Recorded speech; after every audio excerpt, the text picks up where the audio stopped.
لہٰذا وہ لوگ جو اس بات کے متمنی ہوں، خواہش مند ہوں کہ مسجد میں ہم نماز پڑھنے آئیں تو ہمیں بھی، ہمارے حق میں بھی فرشتے دعا کریں، ہمارے لیے بھی فرشتے یہ کہیں کہ اللہ اس پر رحم فرما، اے اللہ اس کو بخش دے، اس کو معاف کر دے، اے اللہ اس پر رجوع فرما، اس کی توبہ کو قبول کر لے، تو ہمارے لیے ضروری ہے کہ ہم مسجد میں آئیں تو نماز پڑھیں، خاموشی سے پڑھیں، اور ہم مسجد میں بیہودہ گفتگو نہ کریں، کسی کو ایذا نہ دیں، کسی کو تکلیف نہ دیں، گالی گلوچ نہ کریں، مارا پیٹی نہ کریں، بلکہ اطمینان اور سکون سے مسجد میں نماز پڑھ کر اطمینان اور سکون سے ہی مسجد سے باہر جائیں۔ ان الحمد للہ نحمده ونصلی علی رسولہ الکریم، اما بعد، اعوذ باللہ من الشیطان الرجیم، بسم اللہ الرحمن الرحیم، فی جنات یتساءلون عن المجرمین،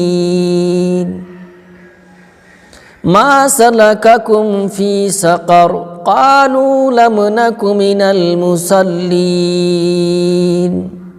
سورۃ المدثر کی ایک آیت آپ کے سامنے پڑھی گئی۔ اس آیت میں نماز نہ پڑھنے والوں کو تنبیہ کی گئی ہے کہ یاد رکھو، اگر نماز نہیں پڑھتے ہو تو تمہاری سزا یہ ہوگی کہ تم جہنم میں جاؤ گے، اس لیے کہ جہنمی لوگوں سے جب جنتی لوگ سوال کریں گے کہ بھائی وجہ کیا ہے کہ تم جہنم میں چلے گئے، ریزن کیا ہے تمہارے جہنم میں جانے کی، وجہ کیا ہے، سبب کیا ہے، تو تمام وجوہات میں سے ایک وجہ وہ یہ بھی بتائے گا کہ میں نمازی نہیں تھا۔ تو ہمیں نماز پڑھنی چاہیے، اور نماز بھی ہمیں باجماعت ادا کرنی چاہیے۔ آئیے باجماعت نماز کی اہمیت کو ہم جانتے ہیں کہ وہ شخص جو تنہا نماز پڑھتا ہو اور وہ شخص جو جماعت کے ساتھ نماز پڑھتا ہو، دونوں میں کیا انتر ہے اور دونوں کے اندر فرق کیا ہے۔ حضرت ابو ہریرہ رضی اللہ عنہ بیان کرتے ہیں کہ رسول اکرم صلی اللہ علیہ وسلم نے بیان فرمایا، صلاۃ الرجل فی جماعت تزید علی صلاتہ فی سوقہ وفی بیتہ 20 درجہ۔ آدمی کی جماعت کے ساتھ پڑھی ہوئی نماز اس نماز سے کچھ اوپر 20 درجے زیادہ فضیلت رکھتی ہے جسے وہ اپنے گھر پر یا بازار میں پڑھتا ہو۔ پھر اس کی وجہ بتائی گئی کہ آخر کیوں جماعت کے ساتھ نماز پڑھنے کا اتنا ثواب ہے۔ بعض روایات میں تو 25 درجے، 26 درجے، 27 درجے زیادہ فضیلت بتائی گئی ہے۔ تو آخر ایسی وجہ کیا ہے؟ اس کی وجہ اسی حدیث میں صحیح بخاری اور صحیح مسلم کی یہ حدیث جو پڑھی جا رہی ہے، اسی حدیث میں بیان کی گئی کہ رسول اکرم صلی اللہ علیہ وسلم نے بیان فرمایا، وَذَلِكَ بِأَنَّ أَحَدَهُمْ إِذَا تَوَضَّعَ فَأَحْسَنَ الْوُضُوءَ، وہ اس لیے کہ جب کوئی شخص اچھی طرح سے وضو کرے،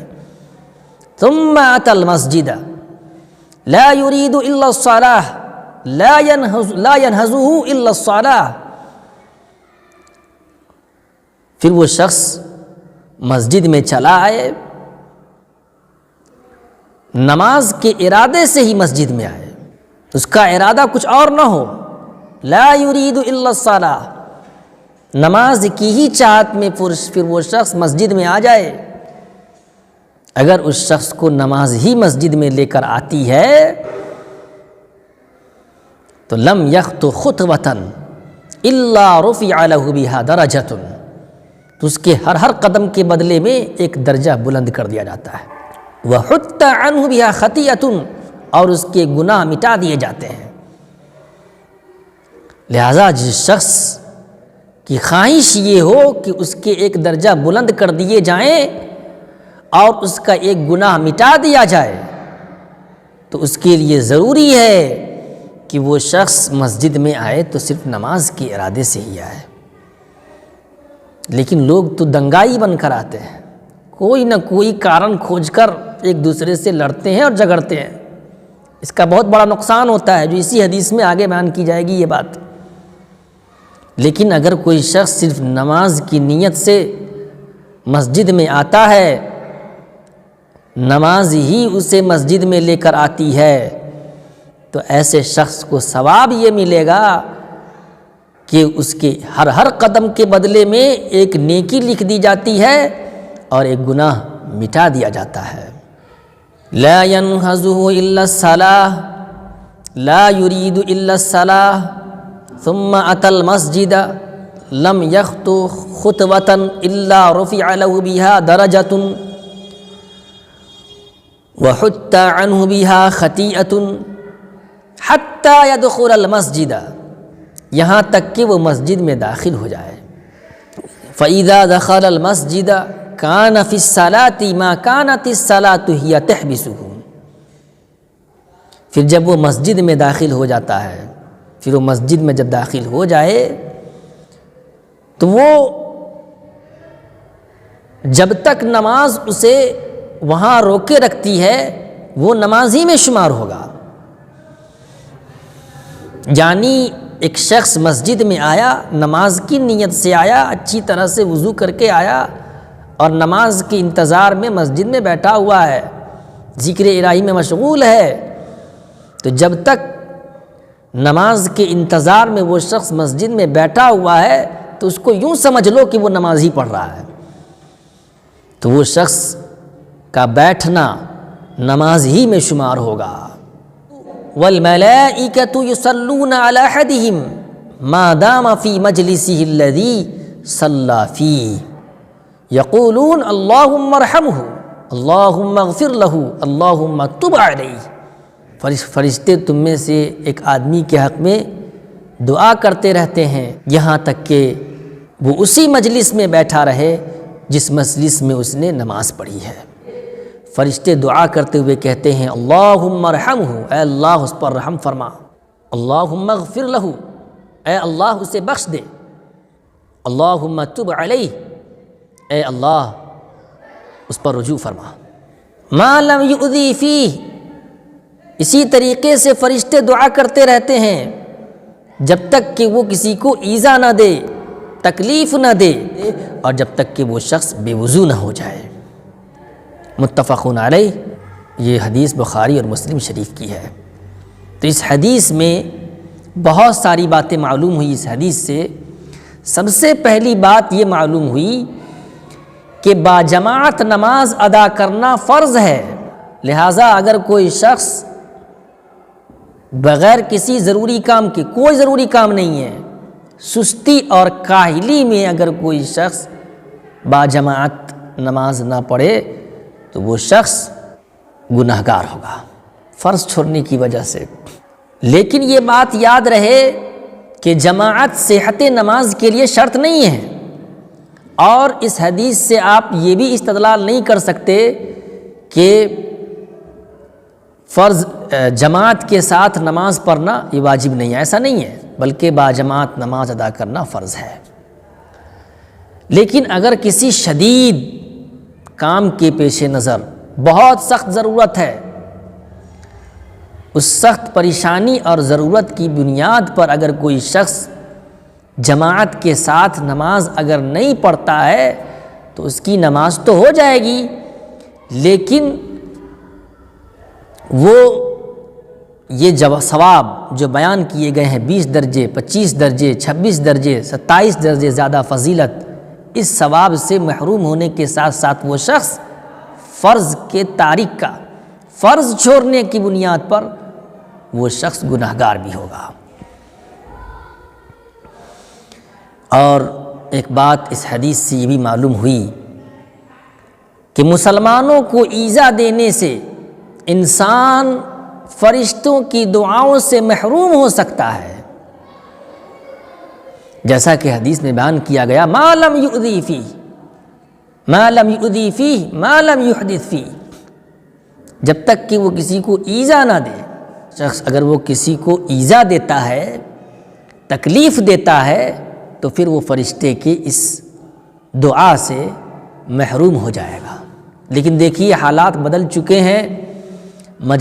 مسجد میں انسان نماز پڑھنے تو آتا ہے، لیکن لڑائی کرنے کی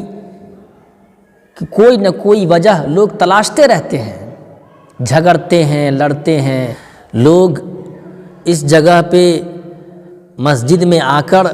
لڑتے ہیں، جھگڑتے ہیں، چلاتے ہیں،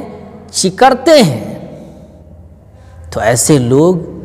اس بڑے ثواب سے محروم ہو جائیں گے۔ آپ نے مسجد میں آ کر لڑائی کی، آپ نے جھگڑا کیا، تو آپ اس ثواب سے محروم ہو جائیں گے۔ اکثر مساجد میں آپ نے دیکھا ہوگا کہ یا تو نماز سے پہلے یا نماز کے بعد لوگ بہت زور زور سے چکرتے ہیں، جھگڑتے ہیں۔ بعض جگہوں پر تو ایسا بھی دیکھنے کو ملا، ایک دوسرے کے کالر کو ایک دوسرے شخص نے پکڑ لیا، مارا پیٹی بھی لوگ کر لیتے ہیں مسجد میں۔ لہٰذا وہ لوگ جو اس بات کے متمنی ہوں، خواہش مند ہوں کہ مسجد میں ہم نماز پڑھنے آئیں تو ہمیں بھی، ہمارے حق میں بھی فرشتے دعا کریں، ہمارے لیے بھی فرشتے یہ کہیں کہ اللہ اس پر رحم فرما، اے اللہ اس کو بخش دے، اس کو معاف کر دے، اے اللہ اس پر رجوع فرما، اس کی توبہ کو قبول کر لے، تو ہمارے لیے ضروری ہے کہ ہم مسجد میں آئیں تو نماز پڑھیں، خاموشی سے پڑھیں، اور ہم مسجد میں بیہودہ گفتگو نہ کریں، کسی کو ایذا نہ دیں، کسی کو تکلیف نہ دیں، گالی گلوچ نہ کریں، مارا پیٹی نہ کریں، بلکہ اطمینان اور سکون سے مسجد میں نماز پڑھ کر اطمینان اور سکون سے ہی مسجد سے باہر جائیں۔ ایک بات یہ بھی معلوم ہوئی کہ باوضو ہونا یہ تقرب الہی کا ذریعہ ہے، جیسا کہ اس حدیث میں بیان کیا گیا، ما لم یحدث فی، یہاں تک کہ وہ شخص بے وضو نہ ہو جائے، یہاں تک کہ وہ شخص، اس شخص کا وضو نہ ٹوٹ جائے، تو باوضو ہونا تقرب الہی کا ذریعہ ہے، کیونکہ باوضو شخص کے لیے ہی فرشتے دعا کرتے ہیں۔ اللہ وحدہ لا شریک سے دعا ہے کہ اللہ رب العالمین ہم تمام لوگوں کو با جماعت نماز ادا کرنے اور پنجگانہ نماز کی پابندی کرنے کی توفیق بخشے، آمین۔ سبحانک اللہم ربنا بحمدک، اشہد ان لا الہ الا انت، استغفرک واتوب الیک، وصلی اللہ علی نبینا محمد وعلی آلہ وصحبہ اجمعین وسلم تسلیما کثیرا۔